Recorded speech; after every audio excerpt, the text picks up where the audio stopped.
Salve, salve, meu povo! Olá! Mais um episódio do Skincast, Isabela. Continuando as doenças eritemato-descamativas, né? Só vale falar que a gente segue o BELDA. Dentro do capítulo das afecções inflamatórias, a gente já passou pela psoríase, a dermatite seborreica para a psoríase, e agora a gente começa com as pitiríases. Pitiríase rósea. Opa! Pitiríase rósea é uma doença que, para mim, também está subestimada. Eu vejo com certa frequência e os livros falam que é raro, mas não é assim. É uma boa época para acontecer pitiríase rósea. Então, os livros descrevem como uma doença que ocorre principalmente no outono e na primavera. Mas não é não, viu, gente? A Mas pitiríase rosa dá baile na gente. Ela dá baile porque ela é uma doença que ela é aguda. Ela é benigna, né? Alta limitada, tá tudo certo com isso, tá? Isso é muito importante saber. Mas a gente não sabe ainda por que ela acontece. Tem algumas especulações que ela pode ser por reativação viral. E aí coloca da família herpes o 6 e o 7. Mas a gente sabe que teve vários relatos durante a nossa pandemia por Covid, SARS-CoV-2.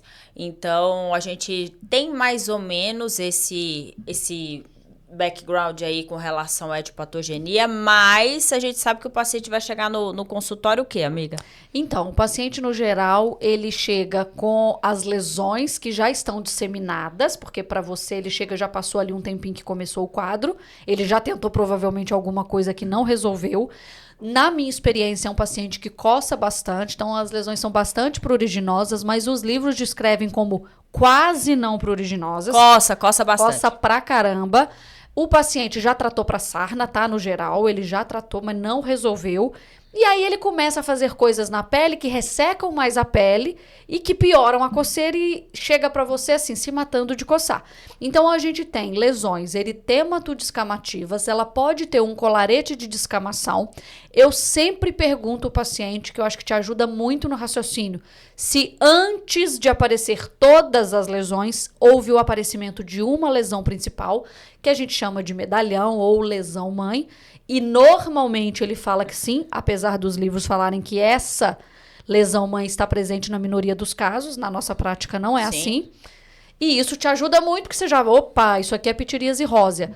E eu acho que a grande questão da pitiríase rósea é mesmo orientar o paciente a manter hidratação, a cuidar bem dessa pele, pode usar um antistamínico, usa um não sedativo de dia, mas à noite coloca um sedativo para ajudar esse paciente a dormir melhor.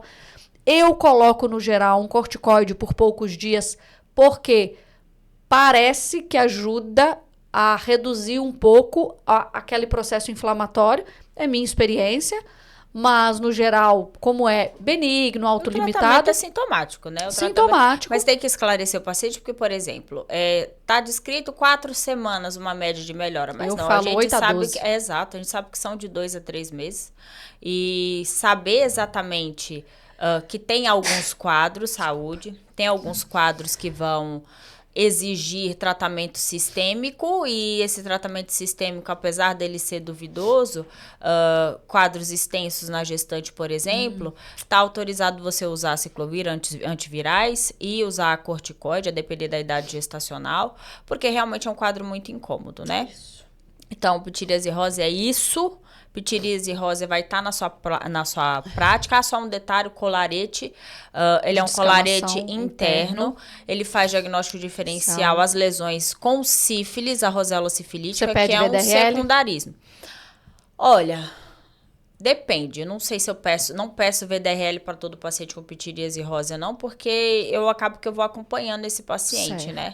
Mas... No geral, homem, jovem, mulher jovem eu peço. Porque, nossa, mãe, acho que sífilis hoje é uma... Sífilis é uma endemia mesmo, é uma doença endêmica. Peço sim, viu, pra ficar tranquila. E aí a gente vê... É porque, assim, qual é o problema do VDRL? É que às vezes o paciente tá na janela, né? Pois é, mas aí também, assim... É aquela zica, né? Você tá aquela zica. eu sei porque é o secundarismo. Então, de qualquer forma... A gente tem todas essas condutas, a gente sabe mais ou menos porque a doença acontece e como que ela vai chegar no consultório, como ela vai chegar. A pitiríase rósea chega no pronto-socorro, viu? Pega, verdade. Chega, né? E aí você pensa fármaco. Nossa, a primeira coisa que pede é reação adversa à medicação. Nossa Mas é senhora. isso. É isso, então vimos a pitiríase rósea e a gente vai para um diagnóstico diferencial, que é a pitiríase rubra pilar. Nossa, pitiríase rubra pilar, não. Nossa, difícil, hein? Mas aí sim é uma doença rara. É uma doença Então, rara. de fato, é. Então, o que tem a pitiríase rósea nas placas eritêmato descamativas com colarete, a gente tem na pitiríase rubra pilar, a gente tem um acometimento de saída de folículo mesmo. Isso, então esse é o ponto diferencial. Então, as lesões vão formando aquelas rolhas, aqueles tampões de queratina na saída, na abertura folicular. Essas rolhas, esses tampões vão formando placas e essas placas vão se confluindo e o paciente, no geral, manifesta com queratodermia palmoplantar. Então, tem espessamento. E a pitiríase rubra pilar faz diagnóstico com a psoríase palmoplantar, entendeu? Exato. Mas aí, mais uma vez, olha a abertura do folículo. Com toda certeza, porque você não vai ter essas rolhas, você não vai ter essa placa eritematosa que ela tem uma consistência, um relevo, ela é áspera e ela tem uma coloração que é diferente das outras. Né, imagina um salmão. Salmão, dizem que salmão verdadeiro ele clarinho. É clarinho? Tá branco, aquilo ali é ração. A gente não sabia. E aí? Mas o salmão que a gente encontra, entendeu? Que ele ele tá comendo ração, é laranja. E é isso que eles falam. E é isso que você tem que lembrar, né, do salmão que você come. Porque, de fato, as lesões são dessa cor que a gente descreve como alaranjado, um vermelho, aquele vermelho mais pro laranja. Mais pro laranja. Né, um bem rosado. Eu acho que fica fácil, mas não esquecer desta queratose, desta aspereza, dos tampões de queratina na abertura do folículo, que o paciente pode chegar num quadro bem inicial, mas aí se ele chega com as placas já confluindo, fica fácil você lembrar disso que a gente está falando. E lembrar que, assim, ela tem vários subtipos, vários do 1 até o 6, e tem outras classificações. O tipo 1 é o mais comum e o tipo 6 é o mais comum em paciente com HIV. Né? Isso. E aí, como é que faz o tratamento, Isabela, pitiríase rubra pilar? Na verdade, o tratamento... Vamos ter que lembrar, né, Isabela? Vamos ter que estar lembrando o tratamento aqui da pitiríase rubra pilar. Eu gosto disso, do improvisa mas sabe na hora, que eu entendeu? acho que facilita a gente raciocinar? Porque a gente não está falando de queratinização. Sim.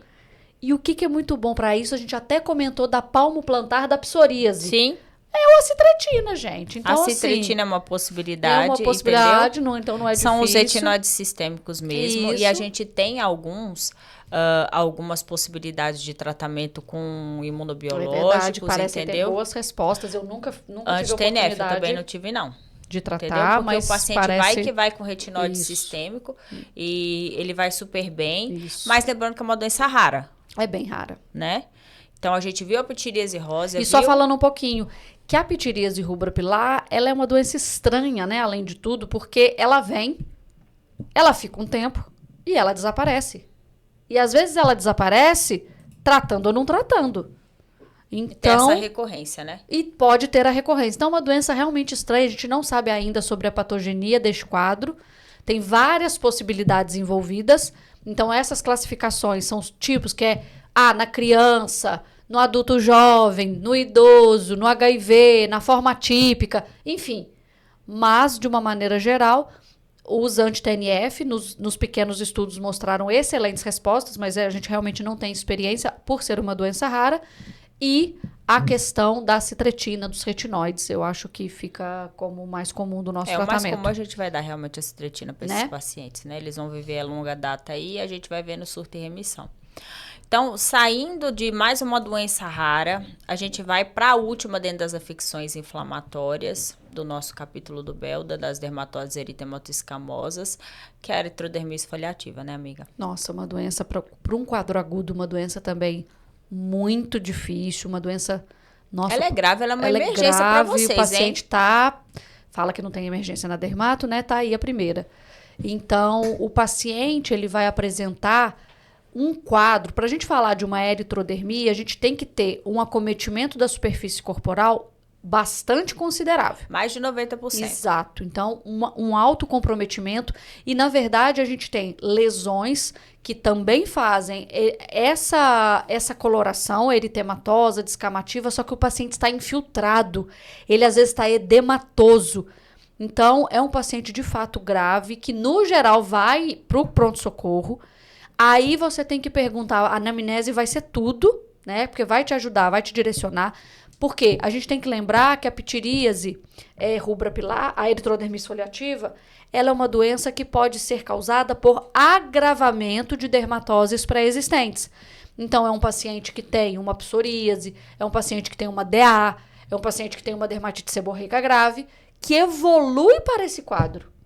E aí lembrar, por exemplo, que outras, além das dermatoses pré-existentes, as erupções adversas à medicação. Isso, farmacodemia sempre, a farmacodemia é campeã de audiência junto com as dermatoses pré-existentes. E aí, por exemplo, uso de allopurinol, uso de... alguns antibióticos, antimaláricos, beta-bloqueadores. Então, a gente tem que ver exatamente como que está a história do paciente, o uso e a introdução da medicação. A relação, né, temporal. Isso marca as erupções adversas às drogas. E claramente pode ser uma manifestação paraneoplásica. Isso, então... E aí entra com toda certeza, o que mais deixa a gente preocupado é Sézary, que é uma leucemização de linfoma de linfoma mesmo, cutâneo. De células T. Que a gente não pode deixar passar batido, por isso que a eritrodermite foliativa que você pode encontrar dentro do serviço de emergência, ela realmente é uma urgência, e para que você mesmo como clínico, médico que atende dermatologia, não importa, você consegue fazer esse diagnóstico. Na verdade, então, a gente vai, nesse momento que o paciente chega num pronto-socorro, você vai estabilizar, lembrando que a incidência de morte nesta população, inclusive nos pacientes que são idosos, é muito alta. Então, ali você vai estabilizar, né? Fazer uma estabilização hidroeletrolítica, avaliar a função renal, acompanhar de preferência, ver um serviço especializado para que ele consiga fazer uma biópsia, descobrir o que está por trás e começar o tratamento do quadro em específico, né? Mas para quem está recebendo o paciente numa emergência, num quadro agudo, é estabilizar o paciente. Porque ele no geral, ele se comporta como um queimado. É, um grande queimado. Não quer dizer, o paciente é eritrodérmico, não quer dizer que está indicado corticoterapia. Então, a gente investigar a causa é primordial, porque, por exemplo, na psoríase eritrodérmica, o tratamento é com ciclosporina. Mas é que às vezes entendeu? Também você vai ter que fazer... Às vezes a gente tá no limbo, Exato. Às vezes a gente não tem mão para isso e tudo mais, mas é uma doença que, por exemplo, na hora que você coloca corticoide e você tira corticoide, aí você pode ter o rebote. E aí tem piora do quadro. Por isso que a história é mandatória. Confere. Confere. Mas é que assim, isso de fato eu nem vou colocar. A gente. Não vou julgar. Não julgo. Porque dependendo do serviço, dependendo do paciente, onde você tá. Até a psoríase. Ó, o que eu vou falar aqui, assim, é só. Porque a gente entende que dependendo do quadro do paciente, primeiro você precisa estabilizar o fogo.